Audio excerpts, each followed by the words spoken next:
សួស្តីពុកម៉ែបងប្អូនទាំងអស់គ្នាឥឡូវយើងមកមានកម្មវិធីថ្មីតែបានប្រើទេតែគេបើកឲ្យប្រើអញ្ចឹងវាឈ្មោះ edit អញ្ចឹង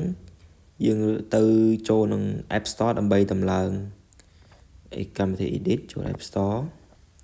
មកវាយពាក្យថា edit នេះហើយជាកម្មវិធី edit ខ្ញុំបានតម្លើងវាហើយនេះកម្មវិធី edit ឈ្មោះថា edit នេះអញ្ចឹងខ្ញុំសូមត្រឡប់ទៅក្រោយតិចប្រាប់វាបន្តិចឥឡូវយើងត្រូវចំណាំដែរបើយើងអត់មាន Telegram ទេយើងមិនអាចបើកប្រើកម្មវិធី edit នេះបានដែរហ្នឹងហើយប៉ុន្តែកម្មវិធី edit ហ្នឹងប្រើមកខ្ញុំបានប្រើសារល្បងបន្តិចដែរងាយស្រួលដូច CapCut ដូចគ្នាគឺកម្មវិធីហ្នឹងដូច CapCut មែនតើអញ្ចឹងរបៀប effect របៀបអីរបៀបយើង effect video overlay ដូចគ្នាវាខុសគ្នាបន្តិចទេប៉ុន្តែហើយក៏វាអត់មានពាណិជ្ជកម្មច្រើនដែរតោះ let's go ទាំងអស់គ្នាចូលប្រើទាំងអស់គ្នាចូលមកដល់នេះយើងចូលមកចំណុចកណ្ដាលនេះគេដាក់ថា create your first project អញ្ចឹងមានន័យថាយើងចង់បង្កើតវីដេអូដំបូងគេមកអស់របស់យើងអញ្ចឹងចូលក្នុងកម្មវិធី edit អូខេតោះ let's go អញ្ចឹងខ្ញុំចូលចុចសញ្ញាបូកនេះសញ្ញាបូកនេះចុចចូលវាមកខ្ញុំក៏រើសវីដេអូមួយនេះវីដេអូនេះវីដេអូមួយនេះអញ្ចឹងខ្ញុំចុចពាក្យ add មកនេះហើយឥឡូវចូលមកដល់ហើយលឿនមែនទេអត់មានពាណិជ្ជកម្មអញ្ញៃអីទេចូលមកដល់គឺចូលវីដេអូបើ CapCut មកចូលមកដល់គឺពាណិជ្ជកម្មចង់10អូខេមិនរិះគន់ទេណាតែគេរបៀបគេរលុយឯ CapCut អូខេតើឥឡូវយើងចូលមកដល់នេះជាយើងចូលមកដល់ទី1 audio ហ្នឹងគឺជាបញ្ចូលសំឡេងឥឡូវដូចជាបទចម្រៀងអ្វីអញ្ចឹងណា original តែវាអត់ជាប់ copyright ទេអូខេ text យើងវាអាច support ជាមួយនឹងអក្សរខ្មែរឥឡូវខ្ញុំសាកឲ្យមើល text គឺជាអត្ថបទវាភ្ជាប់មួយអក្សរខ្ញុំឧទាហរណ៍ខ្ញុំវាយពាក្យសួស្ដីអូខេម្ដងទៀតអូខេសួស្ដីឃើញទេវា support ជាមួយអក្សរខ្មែរគឺល្អជាង CapCut មែនទេតែ CapCut ដល់យើងចូលកម្មវិធីច្រើនជាងហ្នឹងវា support ជាមួយនឹងអ្វីផ្សេងទៀតអញ្ចឹងណាអូខេឥឡូវយើងចូលមកដល់ឃើញទេវា support ជាមួយអក្សរខ្មែរល្អមែនទេយ៉ាឥឡូវយើងចូលមកបន្តទៀតយើងលុបអានេះចេញសិនវាអាច support បាននេះគឺរបៀបប្រើវា support បានហើយឥឡូវមក voice over នេះចូលកម្មវិធី2នេះគឺជា voice over យើងស្រួលមែនតើគណៈចុចទៅ voice យើងចង់និយាយអ្វីដែរទៅ stop សិនហើយយើងអាចនិយាយបន្តទៀតបានយ៉ាគឺដូច CapCut មែនតើប៉ុន្តែហើយអានេះ caption នេះក៏ដល់អក្សរ C double C នេះថា sorry នេះdouble C នេះ double C ហ្នឹងមានន័យថាពេលដែលយើងនិយាយជាភាសាខ្មែរវាអត់ support ទេប៉ុន្តែបើយើងនិយាយភាសាអង់គ្លេសវានឹង load caption ពីលើក្នុងអក្សរអង់គ្លេសហ្នឹង caption ពីលើអេក្រង់របស់យើងហ្នឹងនៅលើវីដេអូរបស់យើងហ្នឹងវានឹង load អូខេវានឹង load ឲ្យយើងច្បាស់តែម្ដងប៉ុន្តែអក្សរខ្មែរវាអត់ទាន់ support ទេអូខេឥឡូវយើងចូលមកបន្តទៀត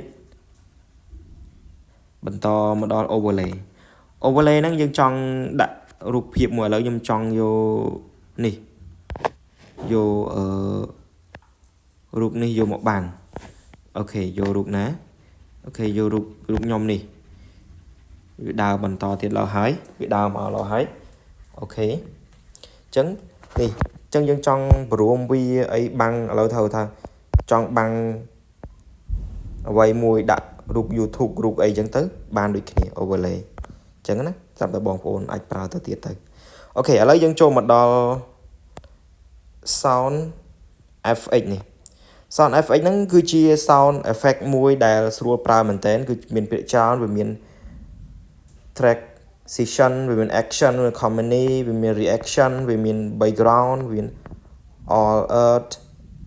វាមាន instrument វាមាន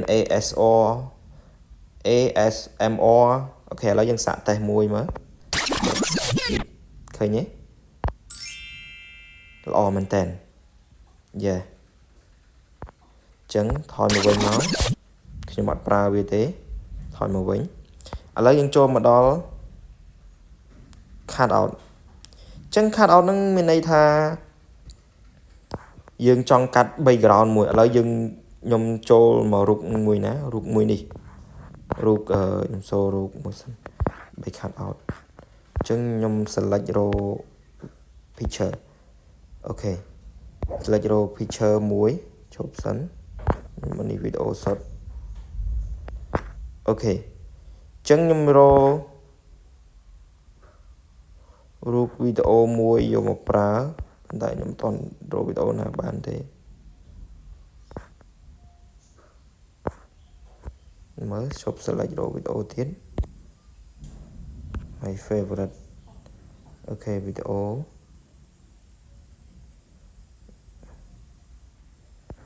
អូខេឈប់បន្តិចសិនអូខេឥឡូវយើងយកវីដេអូនេះខ្ញុំទៅថតនៅព្រៃភ្នំវាពងតែ generate វាពងតែ generate វីដេអូនេះកន្លែងដែលខ្ញុំ load ធ្វើ zoom អញ្ចឹងវាពងតែ generate យ៉ានេះកន្លែងនេះហើយឥឡូវយើងវា generate ហើយយើងចុច extract object ចុច extract object មកវាថាសូមចាំមួយ plate ទៅវានឹង load ឲ្យ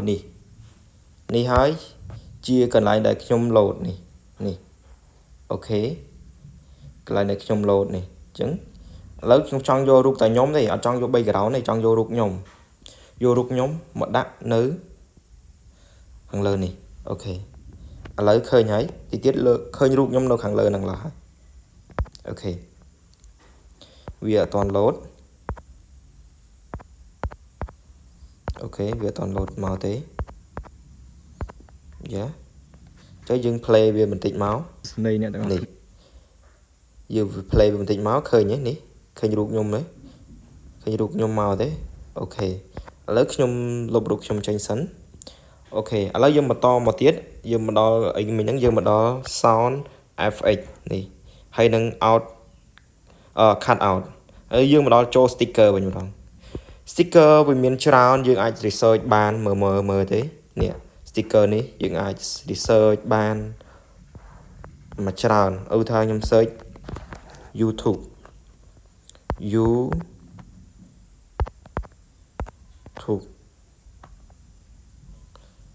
YouTubeវាកំពុងតែដើររៀង slow បន្តិចហើយអូខេនេះចេញមកហើយពាក្យថា YouTube នេះយើងចង់យក YouTube មួយណាដែលយកមកដាក់លើវីដេអូឥឡូវខ្ញុំយកពាក្យនេះយកនេះមកឃើញទេហើយយើង bridge មកនេះយកមកដាក់លើវីដេអូរបស់យើងឃើញទេស្នៃអ្នកទាំងអស់គ្នាពេលនេះដៃពួកយើងវានៅដើរលើវីដេអូរបស់យើងឃើញអត់អូខេអញ្ចឹងកម្មវិធី edit នេះគឺល្អមែនទែនសម្រាប់យើងប្រើឥឡូវយើងមកដល់ export video អញ្ចឹង tool នៅលើហ្នឹងខ្ញុំប្រាប់ឲ្យអស់ហើយ export video យើងអាច export HD ហើយ 2K 4K HD 4K SBR HD HDR 2K អញ្ចឹងយើងអាច export ទៅដល់ 4K ទៀតនោះពិតជាល្អមែនតើអូខេអញ្ចឹងអស់ហើយអញ្ចឹងនឹងធួនេះដូចជាអស់ហើយអត់មានអីត្រូវប្រាប់ទេខាងធួខាងលើនេះខាងក្រោមយើងនេះហើយនឹងខាងលើនេះយើងអស់មានហើយមានតែ export video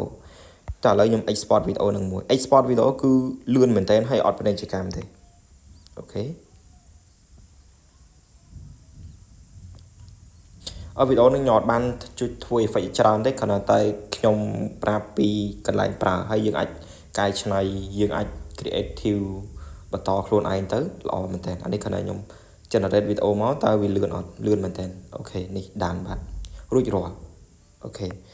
បាយបាយជួបគ្នានៅវីដេអូ